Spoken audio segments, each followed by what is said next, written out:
amid those fears of a second wave. And tonight, the very first vaccine trial in children now approved by the FDA and now getting started. Hospitalizations increasing in 36 states across the country. Wisconsin, as we've been reporting, hit especially hard.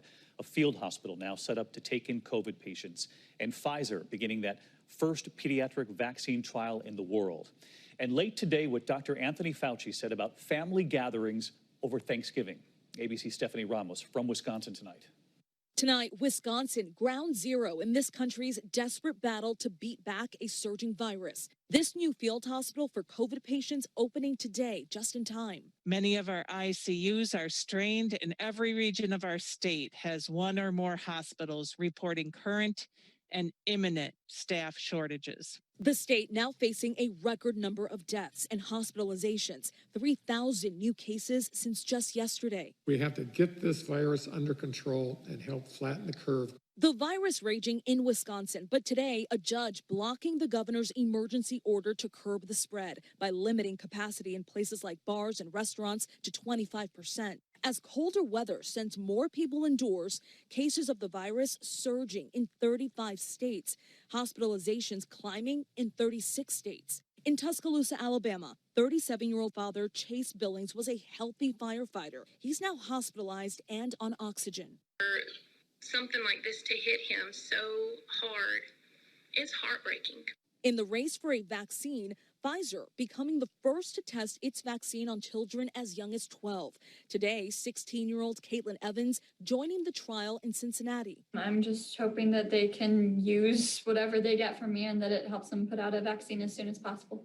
More than 100 children have lost their lives to the virus and nearly 700,000 infected, including 17-year-old Natalia Raspini, who for weeks faced lingering brain fog, struggling to remember school tasks. Like my clock in my head was off. I think maybe time really is just the healer. And David, as we head closer to Thanksgiving, Dr. Fauci tonight saying to consider family members who are at risk because of their age and underlying conditions, saying you might need to bite the bullet and sacrifice social gatherings unless you are certain the people you are dealing with have been recently tested and are not interacting with anyone else unless it's you and your family members. David. Yeah, it's going to be so difficult because we all do want to get together, but important questions to ask ourselves. Stephanie, thank you. So kids are now participating in vaccine trials. When there is a vaccine, what are you going to advise parents do?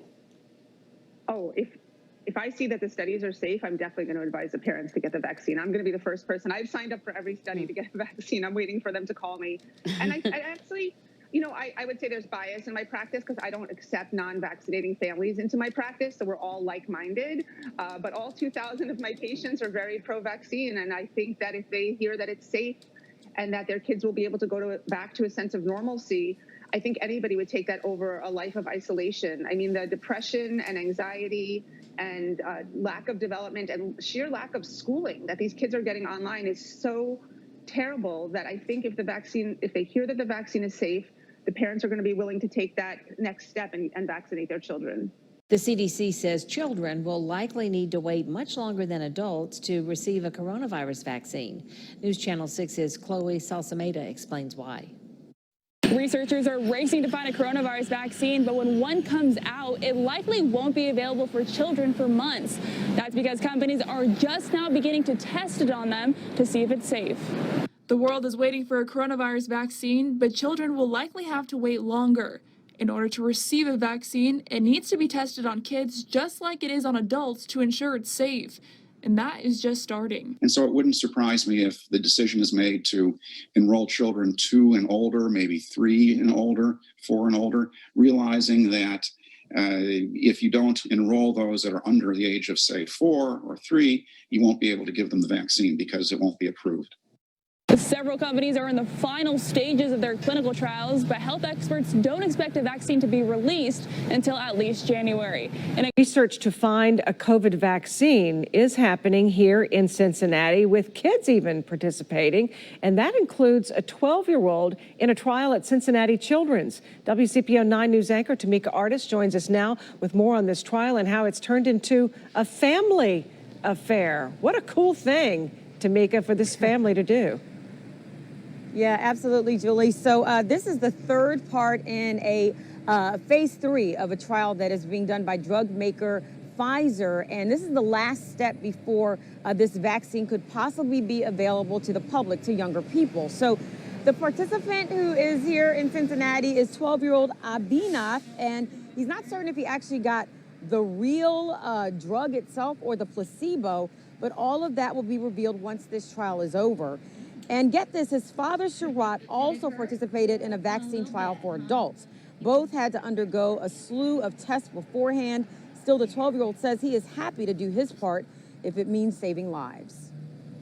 I think that it's like pretty cool to like participate in this like research study and to know that there's like a potential vaccine already developed for COVID-19. And also that like it might like help scientists like know more about COVID. Yeah, so his father agrees and says that he wasn't at all nervous for his son since he too had taken part in a separate trial. It does feel very gratifying that he agreed to be a part of the agreed to be a part of the study because it benefits not only him but the community as a whole. Yeah, so Abhinav says the hardest part of all of this is having to wear a mask all the time, and also the test that he had to take and the fact that he has to keep a journal about his experiences. But how cool at just 12 years old that he could be part of a medical breakthrough and helping to save lives. I think it's an important thing to do. Usually when as a teenager, you're concerned about what's going to happen tomorrow and maybe, at the latest, the end of the week. Whereas these kinds of things can have repercussions on your life. Dr. Douglas Denham from Clinical Trials of Texas says more adolescents like Daniel need to be involved in these life-saving trials. The fact that they're willing to participate in a study to help find a vaccine that will work in adolescents and children as well as adults is great. How do the Dunns feel knowing they could be helping save lives? It was a weird feeling at first, but I felt proud. It's good knowing that we can be part of producing a safe and effective product that will help reduce the spread of COVID and keep people healthy. If you are interested in participating in a vaccine trial with Clinical Trials of Texas, we have their contact information with this story on KENS5.com.